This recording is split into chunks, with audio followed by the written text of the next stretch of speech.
Price the lord. ಕರ್ತನಾಮಕ್ಕೆ ಮಹಿಮೆ ಆಗಲಿ. ಈ ಸಮಯದಲ್ಲಿ ಕೂಡ ಈ ದಿನದ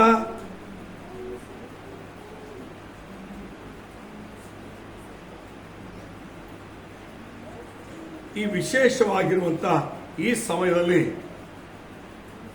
ದೇವರು ನಮ್ಮ ಬಳಿಗೆ ಏನು ಮಾತಾಡಬೇಕು ಎಂಬುದಾಗಿದ್ದಾರೆ ಎಂಬುದನ್ನು ಕುರಿತು ನಾವು ಕೇಳುವುದಕ್ಕೆ ನಮ್ಮ ಮನಸ್ಸು, ನಮ್ಮ ಹೃದಯಗಳನ್ನು ಸಿದ್ಧ ಮಾಡಿಕೊಳ್ಳೋಣ. ದೇವರು ಎಲ್ಲರಿಗೂ ಗೊತ್ತಿರುತ್ತೆ ನಮ್ಮ ದೇವರು ಒಳ್ಳೆ ದೇವರು ಅಂತ. ಅವರು ಖಂಡಿತವಾಗಿ ಒಳ್ಳೆದೇ ಮಾಡ್ತಾರೆ ಎಂಬುದು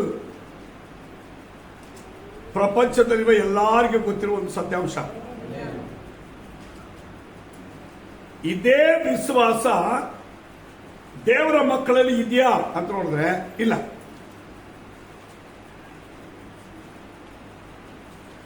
ಯಾಕಂದ್ರೆ ನೀವು ಸತ್ಯವೇದ ನೋಡುವಾಗ ದೇವರು ನನಗೆ ಒಳ್ಳೆದೇ ಮಾಡ್ತಾರೆ ಎಂಬುದಾಗಿದ್ದವರು ಬೆರಳು ಬಿಟ್ಟು ಏರಿಸಬಹುದು.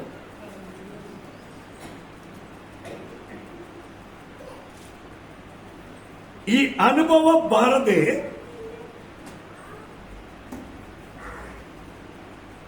ದೇವರ ಮುಂದೆ ದೇವರ ಮಕ್ಕಳಾಗಿರುವ ಜನರು ಗುಡುಗುಡ್ತಾರೆ ಅಥವಾ ಅವರಿಗೆ ವಿರೋಧವಾಗಿ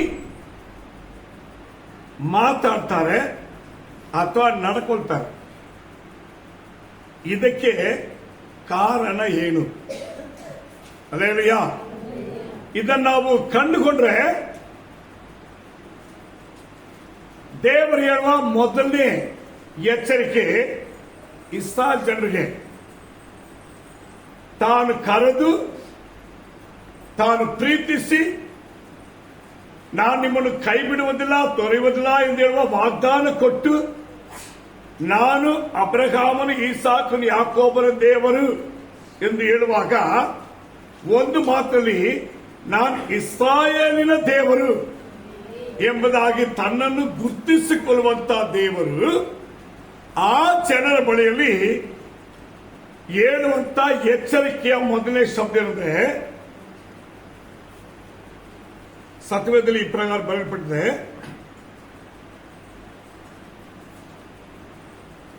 ನನಗೆ ವಿರೋಧವಾಗಿ ಗುಣಗುಟ್ಟಬೇಡ್ರಿ.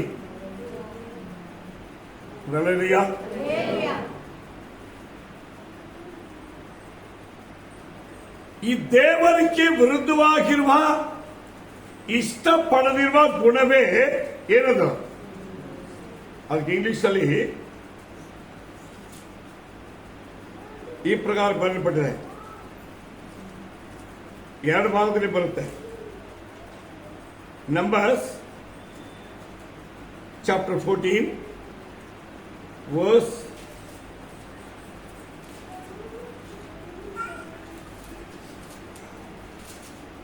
21 and 27.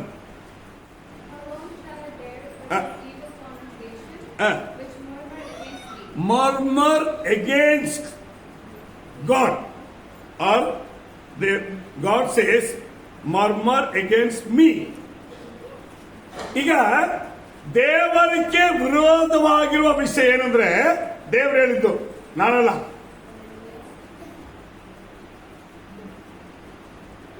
ನಾವು ತುಂಬಾ ಸಮಯಗಳಲ್ಲಿ ಈ ಗುಣ ನೋಡ್ರಿ, ಗಂಡನಿಗೆ ಹೇಳೋ ಪ್ರಕಾರ ಹೆಂಡತಿ ನಡ್ಕೊಂಡಿಲ್ಲ ಅಂತ ಇಟ್ಕ, ಗಂಡ ಫಸ್ಟ್ ಬೈಯಲ್ಲ, ಒಡೆಯಕ್ಕೆ ಹೋಗಲ್ಲ, ಏನು ಮಾಡಲ್ಲ, ಏನ್ ಮಾಡ್ತಾರೆ? ಅನುಭವಿಸ್ತೀವಿ ನೋಡಿ. ಅದೇನಮ್ಮ, ಈ ಮಕ್ಕಳು ತಪ್ಪು ಮಾಡಿ ಹೇಳೋ ಮತ್ತೆ ಕೆಳಗೆ ಹೋಗಲ್ಲ ಅಂತ ತಿರ್ಗೋ, ಕೋಪಣ ಬರುತ್ತೆ, ಒಡೆಗೆ ಸಿಟ್ಟು ಬರುತ್ತೆ, ಅದು ಒಡೆಯಲ್ಲ. ಅವಾಗ ಏನಂತ ಗೊತ್ತಾ, ಇದು ಕಟ್ಕೊಂಡು ಅನುಭವಿಸ್ತೀನಿ ನೋಡಿ. ನಿಮ್ಗೆ ಗೊತ್ತಾ, ಹೀಗೆ ಪ್ರತಿ ವಿಷಯದಲ್ಲಿ ದೇವರಿಗೆ ಇಷ್ಟ ಇರದೇ ಇರುವಂತ ವಿರುದ್ಧವಾಗಿರುವ ಗುಣ ಎಂಬುದಾಗಿ ದೇವರು ಗುರುತಿಸ್ತಾರೆ. ಒಂದು ಅಲೆಲಿಯ.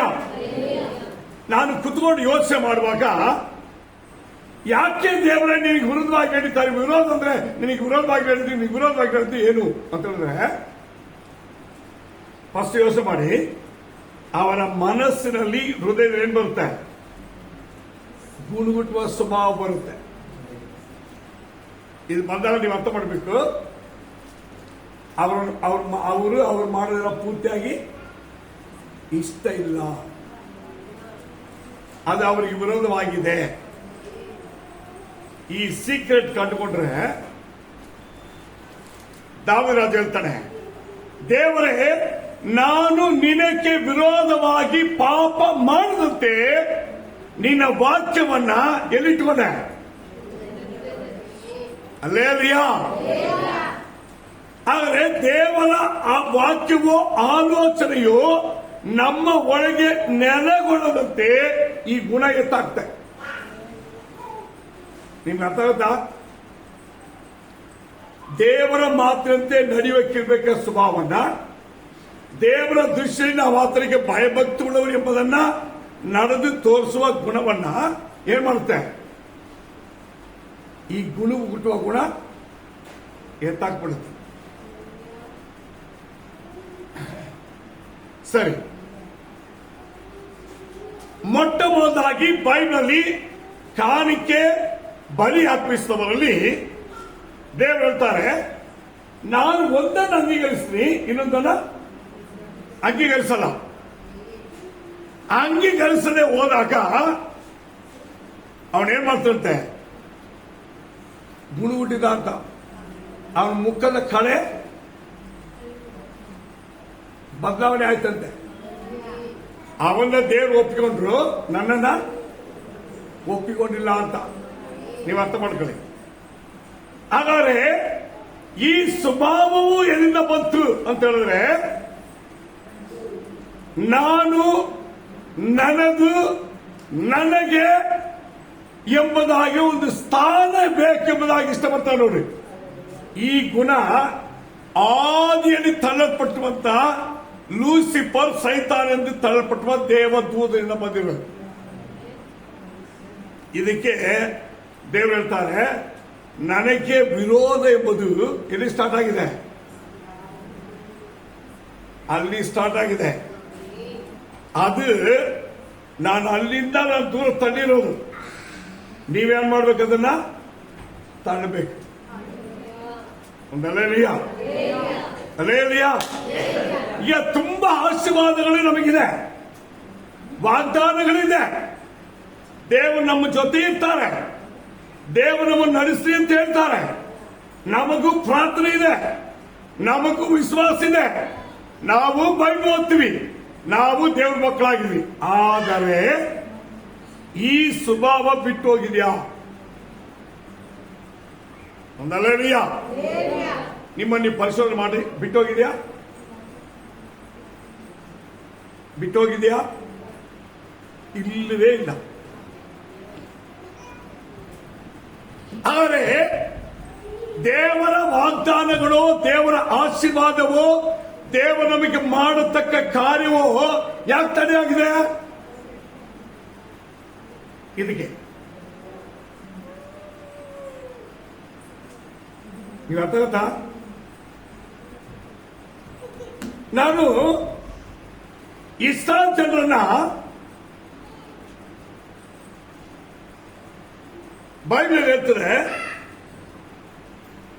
ನಡೆಸುವ ಕಾಲಗಳು, ನಡೆಸಿದ ಅದ್ಭುತಗಳು, ನಡೆಸಿದ ಎಲ್ಲ ಕಾರ್ಯಗಳನ್ನು ಪರಿಶೋಧಿಸಿದಾಗ ಅವರಿಗೆ ಬೇಕಾಗಿರುವ ಆಶೀರ್ವಾದಗಳನ್ನು ಪಡೆದುಕೊಳ್ಳಲಿಕ್ಕೆ it is near to them, but they are not receiving. ಅವರಿಗೆ ಆಶೀರ್ವಾದ ಸಮೀಪ ಇದೆ, ಆದ್ರೆ ಆಶೀರ್ವಾದ ಪಡ್ಕೊಂಡಿಲ್ಲ. ಹಲ್ಲೆಲೂಯಾ. ಇವತ್ತು ಆಶೀರ್ವಾದ ನಮ್ಮ ಮುಂದೆ ಇದೆ. ಹಳೆ ಒಡವೆ ಪೂರ್ತಿಯಲ್ಲಿ ಹೇಳ್ತಾರೆ, ನಾನು ನಿನ್ನ ಮುಂದೆ ಆಶೀರ್ವಾದ ಇಟ್ಟಿದ್ದೀನಿ. ಮುಂದೆ ಅಂದ್ರೆ ಎಷ್ಟು ಇರ್ಬೋದು.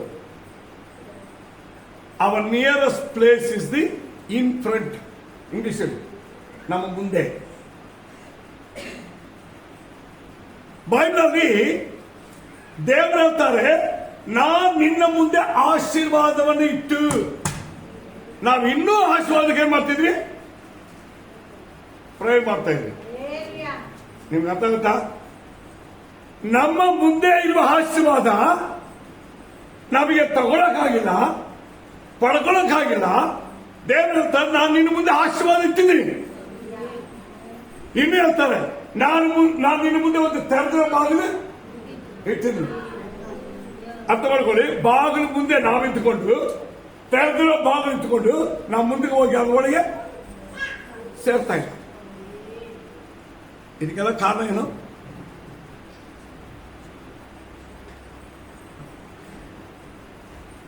ಇದಕ್ಕೆಲ್ಲ ಕಾರಣ ಏನು? ತುಂಬಾ ಸಮಯದಲ್ಲಿ ನಾವು ಅಂದ್ಕೊಳ್ತೀವಿ, ಯಾಕಪ್ಪ ನಾವು ರಕ್ಷಿಸಲ್ಪಟ್ಟಿದ್ದೆವು, ಯಾಕಪ್ಪ ನಾವು ದೇವರ ಮಕ್ಕಳಾಗಿ ಈ ಸಭೆ ಸೇರ್ಕೊಂಡಿವು, ನಾವಿನ್ನೂ ಎಷ್ಟು ಪ್ರೇಯರ್ ಮಾಡೋದು, ಸೆಕೆಂಡ್ ಇನ್ನೂ ಎಷ್ಟು ಉಪವಾಸದ ಪ್ರೇಯರ್ ಮಾಡೋದು, ಆಮೇಲೆ ಇನ್ನೂ ಎಷ್ಟು ಸಾರಿ ಪ್ರೇಯರ್ ಮಾಡೋದು. ಇದು ಮನಸ್ಸಲ್ಲಿ ಬರೋದು ಯಾರಿದ್ದಾರ? ಯಾರಾದ್ರೂ ಹೇಳ್ಬಿಡು ಕೇಳೋಣ.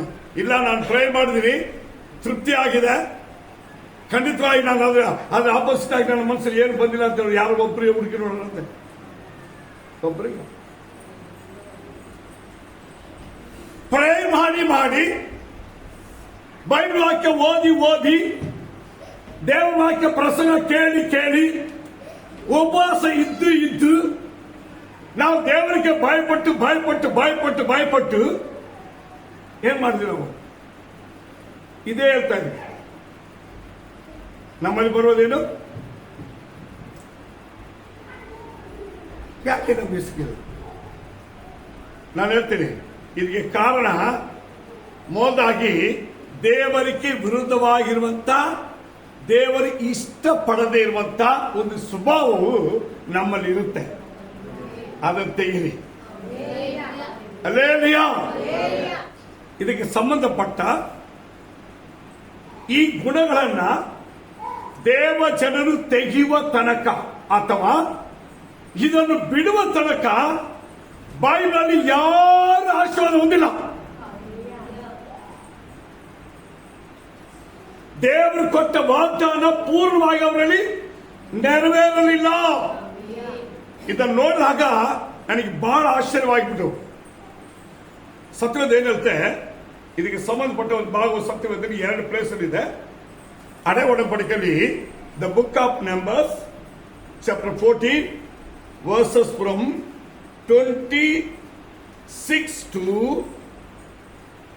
38 ಅದುವರೆಗಿದೆ.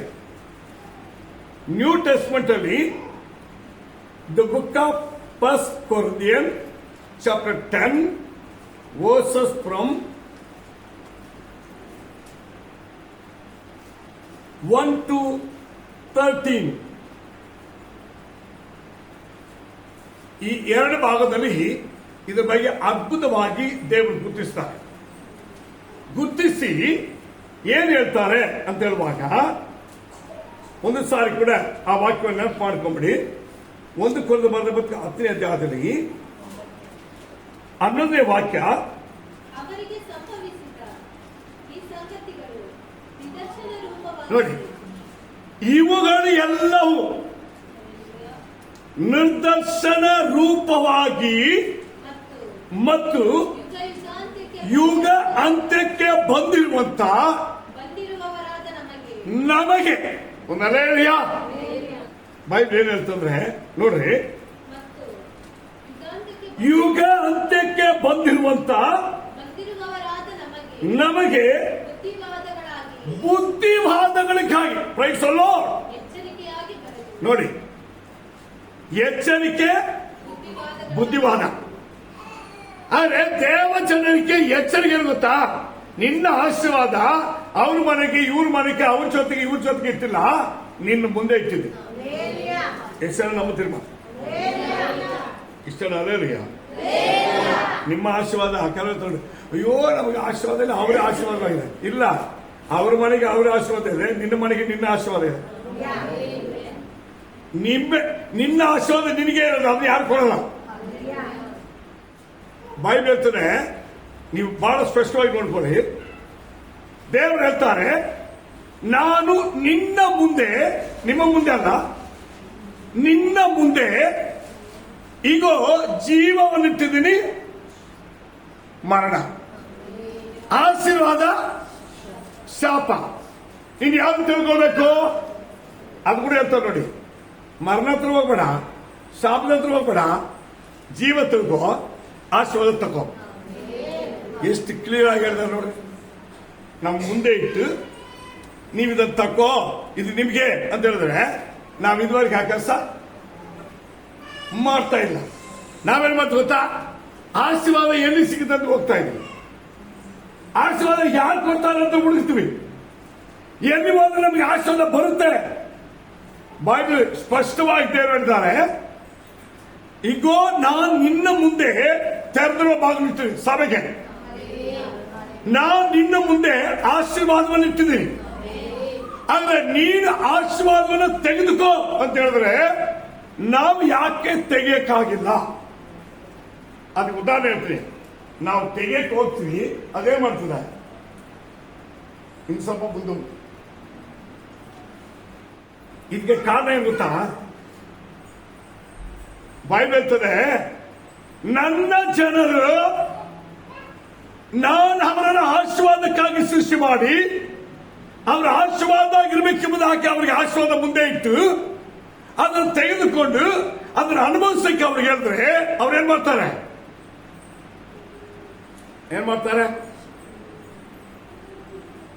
ಬಿಡ್ತಾರೆ. ಸರಿ, ಈ ಗುಣಗುಡೋದಂದ್ರೆ ಏನು? ದೇವರಿಗೆ ವಿರುದ್ಧವಾಗಿ ನಡ್ಕೊಳ್ಳುವಂತೆ. ಒಂದಲ್ಲ, ಅದು ಬರೋದಕ್ಕಿಂತ ಮುಂಚೆ ಒಂದು ಗ್ಯಾಪ್ ಇದೆಮ್ಮ. ದೇವರಿಗೆ ವಿರುದ್ಧವಾಗಿ ಹೋದ ಮೇಲೆ ನೆಕ್ಸ್ಟ್ ಗುರುಗುಡೋದು. ಈ ದೇವರಿಗೆ ಆಪೋಸಿಟ್ ಆಗಿ ನಮ್ಮನ್ನ ತಳ್ಳುವುದು. ಅಂದ್ರೆ ದೇವರ ಹತ್ರ, ದೇವರ ಜೊತೆಗೆ ನಾವಿರುವಾಗ ನಮಗೆ ಆಶೀರ್ವಾದ ಇದೆ. ನಮ್ಮನ್ನೇನ್ ಮಾಡ್ತೀವಿ ಗೊತ್ತಾ? ದೇವರಿಗೆ ವಿರುದ್ಧವಾಗಿರುವ ಸ್ವಭಾವಗಳು ನಮ್ಮಲ್ಲಿ ಬರುವಾಗಲೇ ನಾವಿನ್ನು ಸ್ವಲ್ಪ ದೂರ ಹೋಗ್ತೀವಿ, ಅಥವಾ ಅದು ನಮ್ಮನ್ನು ಬಿಟ್ಟು ದೂರ ಹೋಗ್ತೀವಿ.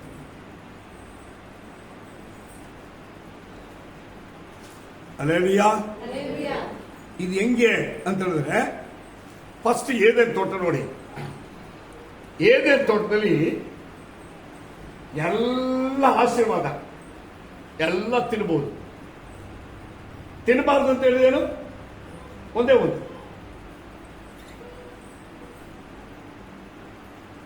ತಿನ್ನಬಾರ್ದು ಅಂತ ಹೇಳುವಾಗ ನಾವದೇನ್ ಮಾಡಬಾರ್ದು? ಬೇಡ ಅಂತ ಹೇಳಿದ್ರೆ ಏನ್ ಮಾಡ್ಬೋದಮ್ಮ? ಬೇಡ ಅಂತ ಏನ್ ಮಾಡ್ಬೋದು? ಈಗ ನನಗೆ ಇದು ಬೇಡ, ಬೇಡ ಅಂದ್ರೆ ಏನ್ ಮಾಡ್ಬೇಕು? ನಾನು ಏನ್ ಮಾಡ್ತೀನಿ? ನೀವು ಬೇಡ ಅಂದ್ರೆ ಏನ್ ಮಾಡ್ತೀವಿ? ಈಗ ಅವ್ರು ನಮಗೆ ಬೇಡ ಅಂತ ಮನಸ್ಸು ಬಂದ್ರೆ ನಾವೇನ್ ಮಾಡ್ತೀವಿ? ಫಸ್ಟ್ ಅವ್ರನ್ನ ನೋಡಬಾರ್ದು. ಸೆಕೆಂಡ್, ನಾವು ಅವ್ರ ಹತ್ರ ಹೋಗ್ಬಾರ್ದು. ಅವ್ರು ನಮ್ಮ ಹತ್ರ ಬಂದ್ರೆ ನಾವು ದೂರ ಹೋಗ್ಬೇಕು. ಹೇಳ್ರಿ, ದೇವರಿಗೆ ವಿರುದ್ಧವಾಗಿರೋದು ಏನು ಗೊತ್ತಾ? ದೇವರು ಬೇಡ ಎಂದು ಹೇಳಿದ್ದನ್ನ, ಮಾಡಬಾರದು ಎಂದು ಹೇಳಿದ್ದನ್ನ, ಸೇರಬಾರದು ಎಂದು ಹೇಳಿದ್ದನ್ನ, ತಿನ್ನಬಾರದು ಎಂದು ಹೇಳಿದ್ದನ್ನ ಏನ್ ಮಾಡಬಾರ್ದು? ಮಾಡಬಾರದು. ಈ ವಿರೋಧವಾಗಿರೋ ಗುಣ ಯಾಕೆ ಸ್ಟಾರ್ಟ್ ಆಗುತ್ತೆ? ಆದಾಮನ ಹತ್ರ ಫಸ್ಟ್ ಇಲ್ಲೇ ಇಲ್ಲ. ಪ್ರಾರಂಭ ಕಾಲದಲ್ಲಿ ಇಲ್ಲವೇ ಇಲ್ಲ. ಸ್ವಲ್ಪ ದಿನ ಹೋಯ್ತು, ದೇವರು ಬರ್ತಾ ಇದ್ರು, ಡೈಲಿ ಬಂದು ಹೋಗ್ತಾ ಇದ್ರು. ದೇವರಿವರು ಸಮೀಪವಾಗಿದ್ದಾರೆ. ಅವ್ರ ಸ್ವರ ಇವ್ರು ಕೇಳುತ್ತೆ, ಇವ್ರ ಸ್ವರ ಅವ್ರು ಕೇಳುತ್ತೆ, ಇವ್ರು ಅವ್ರ ಜೊತೆಗಿರ್ತಾರೆ, ಮಿಂಗಳಾಗಿರ್ತಾರೆ. ಹೀಗೆ ಇರುವಾಗ ಇದನ್ನ ದೂರದಿಂದ ಯಾರು ನೋಡ್ತಾನೆ? ಸೈತಾನ್ ನೋಡ್ತಾ ಇದ್ದಾನೆ. ಯಾರನ್ನು ತಳ್ಳಲ್ಪಟ್ಟಿರುವ ದೇವ ದೂತರು. ಅರ್ಥ ಮಾಡ್ಕೊಳ್ಳಿ, ಈ 3 ಜನರ ಒಟ್ಟಿಗೆ ಬಿಡಬಾರದು. ಯಾರನ್ನ? ನಿಮ್ಗೆ ಅರ್ಥ ಆಗುತ್ತಾ? ದೇವರೊಂದಿಗೆ ಆದಾಮನಿರಬಾರದು, ಆದಾಮನೊಂದಿಗೆ ಅವೇ ಇರಬಾರದು. ಈ ಪ್ಲಾನ್ ಕುತ್ಕೊಂಡು ಯೋಚನೆ ಮಾಡಿ. ದೇವರೊಂದಿಗೆ ದೇವರ ಸೇವಕರಿರಬಾರದು, ದೇವರ ಸೇವಕರೊಂದಿಗೆ ಸಭೆ ಇರಬಾರದು, ಸಭೆಯೊಂದಿಗೆ ವಿಶ್ವಾಸವಿರಬಾರದು. ಇದು ಅದರ ಕಾನ್ಸೆಪ್ಟ್. ಈಗ ಈ ಸಂಬಂಧಗಳನ್ನ ಮುರಿಯುವುದಕ್ಕೆ ಇರುವಂತ ಡಿಸ್ಟನ್ಸ್ ಅರ್ಥ ಮಾಡಿಕೊಳ್ಳಿ. ದೇವರಿಗೆ ವಿರೋಧ ಅಂತ ಹೇಳುವುದು ನಮ್ಮನ್ನು ದೇವರಿಂದ ಸಪರೇಟ್ ಮಾಡುವುದು. ಇಂಗ್ಲಿಷ್ ಅಲ್ಲಿ ಸಿನ್ ಎಂಬುದಾಗಿ ಹೇಳ್ತಾರೆ. ಪಾಪ ಅಂದ್ರೆ ಏನಮ್ಮ? ದೇವರಿಂದ ದೂರ ಮಾಡು. ದೇವರಿಗೆ ವಿರೋಧವಾಗಿರೋದು ಏನು? ಪಾಪ. ದೇವರು ಇಷ್ಟಪಡದಿರೋದು ಪಾಪ. ಸೊ ದೇವರಿಂದ ಸಪರೇಟ್ ಮಾಡುವುದಕ್ಕೋಸ್ಕರವಾಗಿ ಉಪಯೋಗವಾಗಿರುವಂತ ಡಿಸ್ಟೆನ್ಸ್ ಅನ್ನ ತರುವಂತ ಸ್ವಭಾವವೇ ಗುಣಗುಟ್ಟು, ಅಥವಾ ಮೀರುವಂತೆ ನಮ್ಮ ಸ್ವಭಾವವನ್ನು ಕೆಡಗೋದು. ನೋಡ್ರಿ, ಅದ ದೇವರು ಹೇಳ್ತಾರೆ, ಇದು ತಿನ್ನಬಾರ್ದಾಗಿರುವ ಮರ, ಹಣ್ಣಿದ್ದನ್ನು ತಿನ್ನಬಾರ್ದು. ಇವರೇನ್ ಮಾಡ್ತಾರೆ? ಎಲ್ಲ ತಿರುಗಿ ಎಲ್ಲಿ ನಿಲ್ತಾರೆ?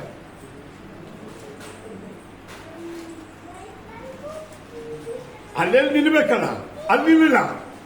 ಈಗ ನಿಲ್ಲಬಾರ್ದು ಜಾಗದಲ್ಲಿ ಏನ್ ಮಾಡ್ತಾರೆ? ನಿಂತ್ಕೊಳ್ತಾರೆ.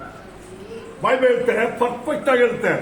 ದ ಜೆನಿಸಿಸ್ ಚಾಪ್ಟರ್ 3 ನಲ್ಲಿ ಹೇಳ್ತದೆ, ಏನಂತ ಹೇಳಿದ್ರೆ 6ನೇ ವಾಕ್ಯ, ಆಗ ಸ್ತ್ರೀಯು ಆ ಮರದ ಹಣ್ಣು ತಿನ್ನುವುದಕ್ಕೆ ಉತ್ತಮವಾಗಿಯೂ ನೋಡುವುದಕ್ಕೆ ರಮ್ಯವಾಗಿಯೂ ಜ್ಞಾನೋದಯಕ್ಕೆ ಅಪೇಕ್ಷಿಸತಕ್ಕದ್ದಾಗಿಯೂ ಇದೆ ಎಂದು ತಿಳಿದು ಅದನ್ನು ತೆಗೆದುಕೊಂಡು ನೋಡಿ, ಕಣ್ಣು ಇಂಗ್ಲಿಷ್ ಅಲ್ಲಿ ಹೆಂಗ್ ಬರುತ್ತೆ ಗೊತ್ತಾ? ಅದು ಇಂಗ್ಲಿಷ್ ಅಲ್ಲಿ ಹೆಂಗ್ ಬರುತ್ತೆ? The book of Genesis chapter 3 verse 6.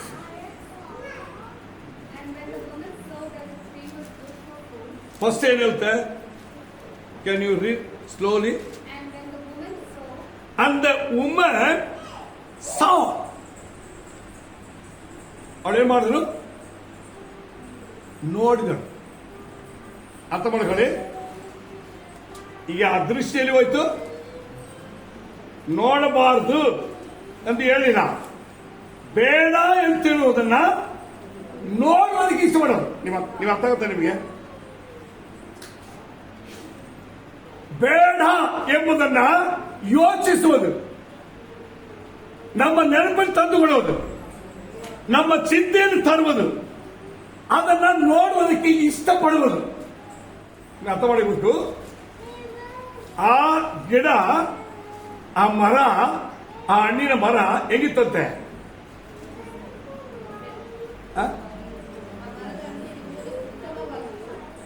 ಇರಿ ನೀವು ಸ್ವಲ್ಪ ಯೋಚನೆ ಮಾಡಿ. ಇದು ಒಳ್ಳೆಯದು ಕೆಟ್ಟದ್ದನ್ನು ಅರಿವನ್ನು ಕೊಡತಕ್ಕದ್ದು. ನೀವು ಅದನ್ನ ಏನ್ ಮಾಡಬಾರ್ದು? ತಿನ್ನಬಾರ್ದು. ಯಾಕಂದ್ರೆ ನಾನು ನಿಮ್ಮನ್ನು ಒಳ್ಳೆಯವರಾಗಿ ಸೃಷ್ಟಿ ಮಾಡ್ತೀನಿ. ಒಳ್ಳೆ ಗುಣವುಳ್ಳವರಾಗಿದ್ರಿ, ನೀವು ಒಳ್ಳೆಯವರಾಗಿದ್ದೀರಿ, ನೀವು ಒಳ್ಳೆಯವರಾಗಿ ಇರಿ. ಯಾವಾಗ ಒಳ್ಳೆಯದು ಕೆಟ್ಟದ್ದಮ್ಮನ್ನ ಸೇರಿಸಿಟ್ಟು ಇದು ಬೇಡ ಎಂಬುದಾಗಿ ದೇವರು ಹೇಳಿದಾರೋ ಅದನ್ನು ಬೇಡ ಅಂತ ಬಿಡಬೇಕು. ನಾವೇನ್ ಮಾತು ಗೊತ್ತಾ? ಅದರಲ್ಲಿ ಕೆಲವೆಲ್ಲ ಒಳ್ಳೇದಲ್ವಾ, ಎಲ್ಲ ಕೆಟ್ಟದಿಲ್ವ? ನಾವು ಒಳ್ಳೇದು ತಗೊಂತೀವಿ. ಒಳ್ಳೆದನ್ನ ಕೆಟ್ಟದ್ದನ್ನ ಸಪರೇಟ್ ಮಾಡಿ ನೀನು ಒಳ್ಳೇದನ್ನ ತಗೊಂಡಿದ್ದ ನೋಡು, ಅದನ್ನ ನೀನ್ ತಗೊಂಡ್ರೆ ನಿನ್ ಜೊತೆ ಕೆಟ್ಟದ್ದು ಬರಲ್ಲ. ಒಳ್ಳೇದು ಕೆಟ್ಟದ್ದು ಸೇರಿ ಇಟ್ಟದ್ದನ್ನ ನೀನು ತಗೊಳ್ಳುವಾಗ ನಿನಗೆ ಒಳ್ಳೇದೇ ಆಗಲ್ಲ. ಇವತ್ತು 100ಗೆ 90 ವಿಶ್ವಾಸಗಳಿಲ್ಲ, 100 ವಿಶ್ವಾಸಗಳು ಸೇವಕರು ಸಭೆಗೆ ತಗೊಳ್ಳೋದು ಹೆಂಗಮ್ಮ? ಒಳ್ಳೇದು ಕೆಟ್ಟದಿರುವುದನ್ನು ತಗೊಳ್ಳೋದು. ಈ ಒಳ್ಳೇದು ಕೆಟ್ಟದಿರುವುದು ಯಾರು? ಬೈಬಲಿ ಸಭೆಯ ಬಗ್ಗೆ ಇರುವಾಗ 7ನೇ ಸಭೆ ಯಾರು ಓದಿ? 7ನೇ ಸಭೆ ಪ್ರಕಟಣೆ ಪುಸ್ತಕ 3ನೇ ಅಧ್ಯಾಯದಲ್ಲಿ 7ನೇ ಸಭೆ ಲವೋದಿಕೀಯ ಸಭೆ ಅಲ್ವಾ? ಲವೋದಿಕೀಯ ಸಭೆ ಬಗ್ಗೆ ದೇವರು ಏನ್ ಹೇಳ್ತಾರೆ ಓದಿ.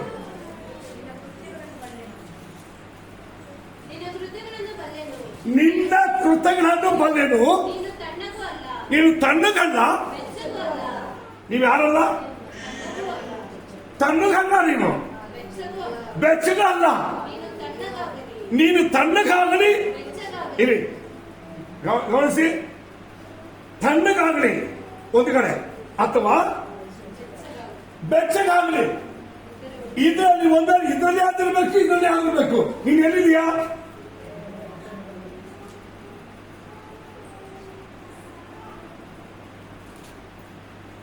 ನಿಮ್ಗೆ ಅರ್ಥ ಆಗುತ್ತಾ? ದೇವರಿಗೆ ವಿರೋಧವಾಗಿರುವಂತ, ದೇವರು ತಳ್ಳಿರುವಂತ, ಇಷ್ಟಪಡದಿರುವಂತ ಆ ಸ್ವಭಾವ ಇರ್ತಲ್ಲ, ಅದು ನಮ್ಮನ್ನ ದೇವರಿಂದ ದೂರ ಮಾಡುತ್ತೆ. ಫಸ್ಟ್ ಆದಾಮನ ಅಂತ ದೇವರಿಗೆ ಅಂತಾರೆ, ಅಪ್ಪ ಅವನು ಮರದ ಹಿಂದಿದ್ದಾನೆ, ಬೆತ್ತಲೆಯಾಗಿದ್ದಾನೆ, ಭಯದಿಂದಿದ್ದಾನೆ, ಆದಾಮೆ ನೀನು ಎಲ್ಲಿದ್ಯಾ ಅಂತ ಕೇಳ್ತಾನೆ. ಹಾಗೆ ಅವನೇನ್ ಹೇಳ್ತಾನೆ, ನಿನ್ನ ಶಬ್ದ ಕೇಳುತ್ತೆ, ನಾನು ನಿನ್ನ ಮುಂದೆ ಬರಕ್ಕಾಗಲ್ಲ, ಮರದಿಂದ ಇದೆ ಅಂತ. ಈ ಡಿಸ್ಟೆನ್ಸ್ ಯಾಕೆ ಬಂತು?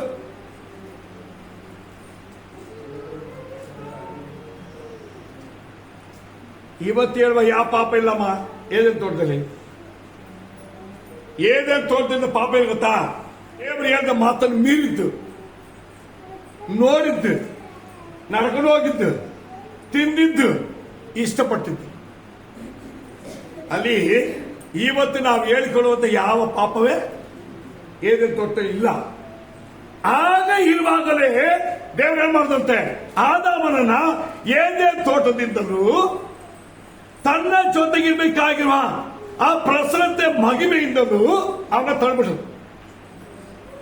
ಇವತ್ತು ವಿಶ್ವಾಸ ತುಂಬಾ ಜನ ಹೇಳ್ತಾರೆ, ನಾವು ಪರಲೋಕ ಈಸೆ ಹೋಗ್ಬಿಡ್ಬೋದು, ಪರಲೋಕ ರಾಜ್ಯಕ್ಕೆ ನಾವು ದೇವರು ನಮ್ಮನ್ನು ಕ್ಷಮಿಸೇ ಮಾಡ್ತಾರೆ, ಎಲ್ಲವನ್ನ ಸೇರಿಸ್ಕೊಂತಾರೆ. ದೇವರ ಮುಂದೆ ಇದೆಲ್ಲ ಪಾಪ ಏನು ಲೆಕ್ಕ ಕೇಳ. ನಮ್ಮ ಹತ್ರ ಲೆಕ್ಕ ಮಾಡೋ ಪಾಪ ಇನ್ನು ವಿಶ್ವಾಸಿಗಳಿಗೆ, ಸೇವಕರಿಗೆ, ದೇವರ ಸಭೆಗೆ ಅದು ಗೊತ್ತಾಗ್ತಿಲ್ಲ. ದೇವರು ಏನು ಗೊತ್ತಾ? ಫಸ್ಟ್ ನಾನು ಹೇಳಿದ್ದ ವಿಷಯದಲ್ಲಿ ಡಿಸ್ಟೆನ್ಸ್ ಪಾಲಿಸಿ. ಇದನ್ನೇ ಹೊಸ ಒಡಂಬಡಿಕೆ ಹೇಳ್ತದೆ. ಈಗ ಲೋಕದ ನಡವಳಿಕೆಯನ್ನು ಅನುಸರಿಸದೆ ನೂತನ ಮನಸ್ಸು ಹೊಂದಿ. ಅರ್ಥ ಮಾಡ್ಕೊಳ್ಳಿ, ನೂತನ ಮನಸ್ಸು ಅಂದ್ರೆ ಏನು? ಡಿಸ್ಟೆನ್ಸ್ ಪಾಲಿಸುವ ಮನಸ್ಸು. ಅರ್ಥ ಆಯ್ತಾ ನಿಮಗೆ? ಒಬ್ಬ ವ್ಯಕ್ತಿ ಹೊಸಬರಾಗಿ ನಡೆದುಕೊಳ್ಳುವುದಕ್ಕೆ, ಹೊಸಬರಾಗಬೇಕು ಕಾರಣ ಗೊತ್ತಮ್ಮ, ಅವರ ಮನಸ್ಸು ಚಿಂತೆಗಳಲ್ಲಿ ಹೊಸದಾಗಿರುವ ಡಿಸ್ಟೆನ್ಸ್ ಇರಬೇಕು. ನೋಡಿ, ಕುಡಿಯೋದು ಬಿಟ್ಟರೆ ಏನ್ ಮಾಡ್ತಾರಮ್ಮ? ಫಸ್ಟ್ ಬಿಟ್ಟಿದ್ದಾನೆ ಅರ್ಥ ಏನು? ಅವನ ಜೊತೆಯಲ್ಲಿ ಡಿಸ್ಟೆನ್ಸ್ ಇರಬೇಕು. ಸೆಕೆಂಡ್, ಆ ಬಾರ್ಗೆ ಇವನಿಗೆ ಡಿಸ್ಟೆನ್ಸ್ ಇರಬೇಕು, ಆ ಬಾಟ್ಲಿಗೆ ಇವನಿಗೆ ಡಿಸ್ಟೆನ್ಸ್ ಇರಬೇಕು. ತುಂಬಾ ಜನ ನೋಡಿ, ನಾವು ಕುಡಿದಿಲ್ಲ ಕಂಡ್ರೆ ಸುಮ್ಮನೆ ಅವ್ರ ಜೊತೆಗಿದ್ವಿ. ನಿಮ್ಗೆ ಅರ್ಥ ಆಗುತ್ತಾ? ನಾವು ಮಾಡಿಲ್ಲ ಕಂಡ್ರೆ ನಾವು ಅವ್ರ ಜೊತೆಗಿದ್ದೀವಿ. ಇವತ್ತು ದೇವರ ಕೋಪವು, ದೇವರ ವಿರುದ್ಧವಾಗಿರುವ ಸ್ವಭಾವ ಎಂಬುದು ನಾವು ಡಿಸ್ಟೆನ್ಸ್ ಪಾಲಿಸದೇ ಇರ್ಬೋದು.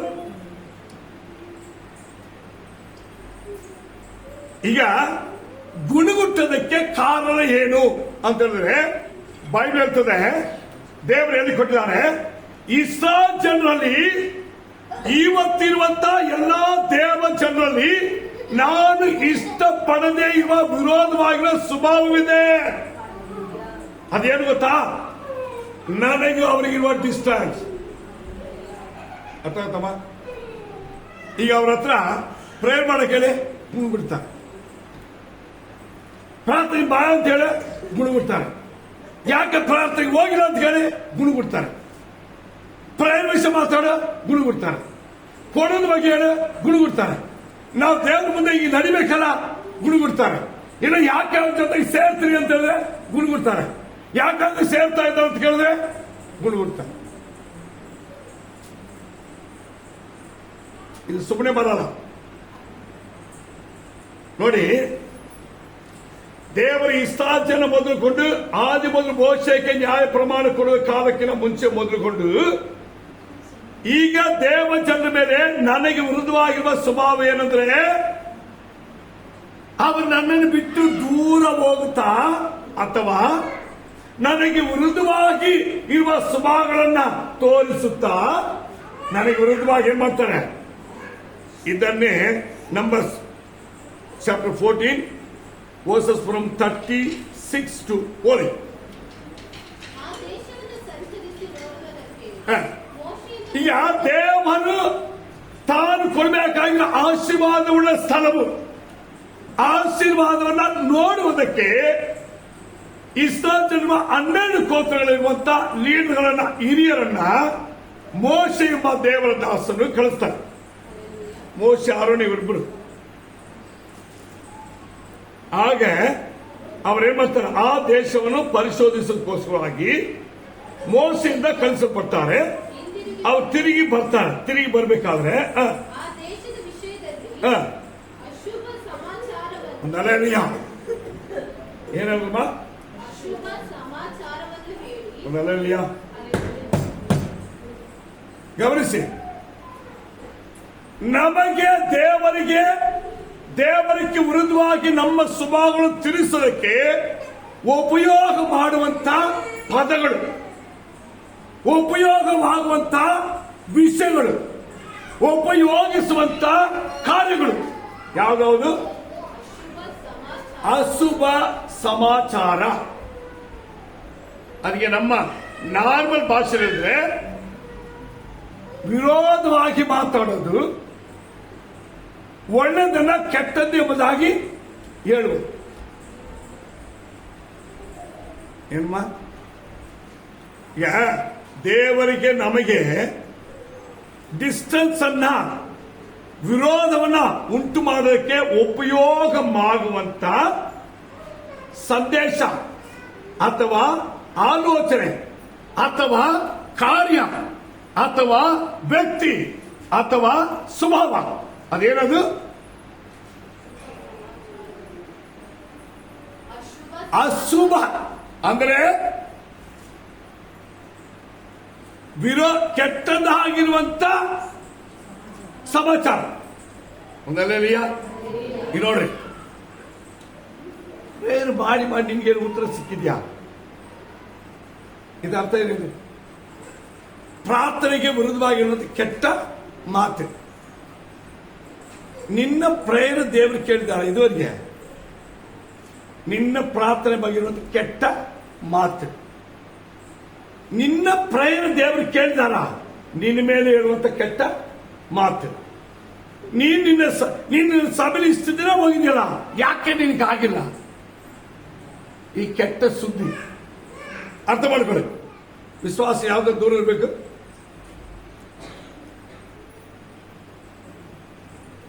ಯಾವ್ದಾಗ ಕುತ್ಕೊಂಡು ಯೋಚನೆ ಮಾಡಿದ್ರ?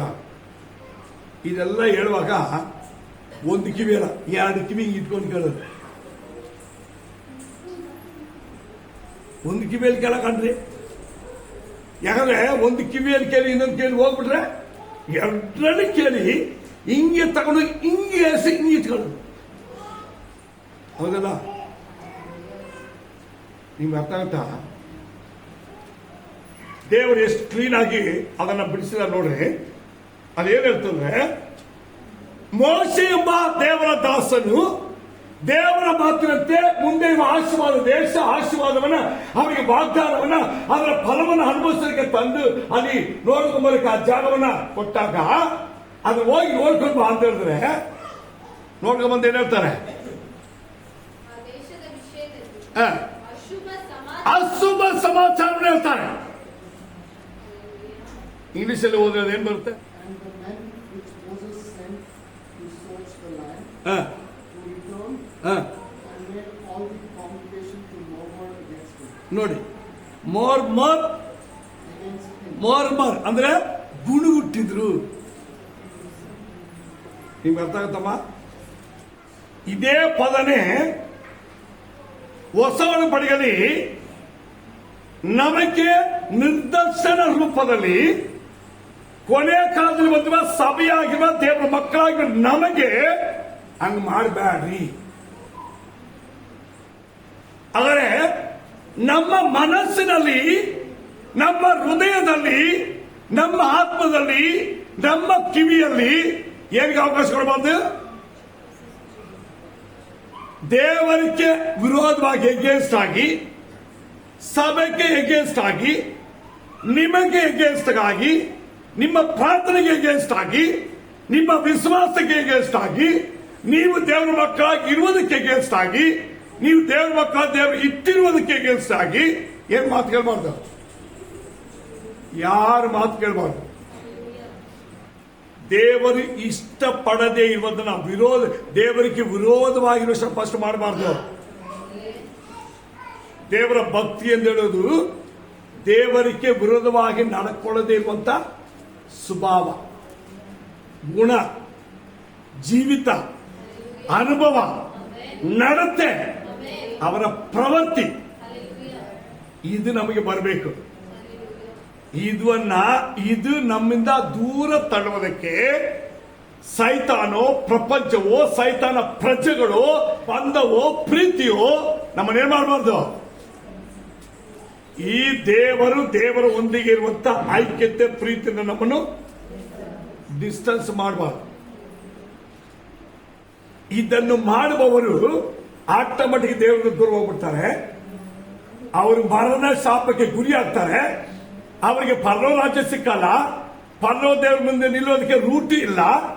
ಆ ಮಿಥ್ಯವಾಗಿ ನರಕಕ್ಕೆ ಹೋಗುವಂತ ಒರಿಜಿನಲ್ ದಾರಿಯಲ್ಲಿ ಇರ್ತಾರೆ. ನಾವು ಇದರಿಂದ ತಪ್ಪಿಸಿಕೊಂಡವರು, ಅದರಲ್ಲಿ ಸೇರಿದವರು, ನಿತ್ಯ ರಾಜ್ಯಕ್ಕೆ ನೇಮಿಸಲ್ಪಟ್ಟವರು, ದೇವರ ಮಕ್ಕಳಾಗಿರುವವರು, ದೇವರ ಸಭೆಯಾಗಿರುವವರು, ದೇವರ ಸನ್ನಿಧಿಯಲ್ಲಿ ಅಪ್ಪ ತಂದೆ ಎಂಬುದಾಗಿ ಕರೆಯುವಂತ ಭಾಗ್ಯ ಇರುವವರು ನಾವ್ ಹೇಗಿರ್ಬೇಕು ಗೊತ್ತಾ? ಇದನ್ನು ಬಿಟ್ಟು ದೂರ ನಲೆಲಿಯ. ಇದಕ್ಕೆ ಕೊರಿಂಥದವರು ಬರೆದ ಪತ್ರಿಕೆ 10ನೇ ಅಧ್ಯಾಯದಲ್ಲಿ ದೇವರು ಅವರಲ್ಲಿ ಬಹು ಮಂದಿ ವಿಷಯದಲ್ಲಿ ಏನಾಗಿಲ್ಲ. ಈ ಪರಲೋಕವರು ಒಂದೊಂದು ಸಭೆಯಲ್ಲಿ ಬಹು ಜನನ, ಸ್ವಲ್ಪ ಜನನ. ಒಂದು ಸಭೆಯಲ್ಲಿ ಸ್ವಲ್ಪ ಜನ, ಆ ಸ್ವಲ್ಪ ಜನ ಯಾರಾಗಿರ್ಬೇಕು? ಆ ಸ್ವಲ್ಪ ಜನ ಯಾರಾಗಿರ್ಬೇಕು? ಕೈ ಎತ್ತಿ ಹೇಳ್ರಿ ಒಂದಲ್ಲೇ ಬೇರೆ. ಆಮೇಲೆ ದೇವರೇ ನಾನೇ ಇರ್ಬೇಕು. ಹೌದು ದೇವರೇ ನಾನೇ ಇರ್ಬೇಕು. ಆ ತೀರ್ಮಾನ ಮಾಡ್ರಿ. ಆ ತೀರ್ಮಾನ ಮಾಡುವವರು ಇಂಥ ಸುದ್ದಿಯನ್ನ ಕೇಳ್ಬಾರ್ರಿ.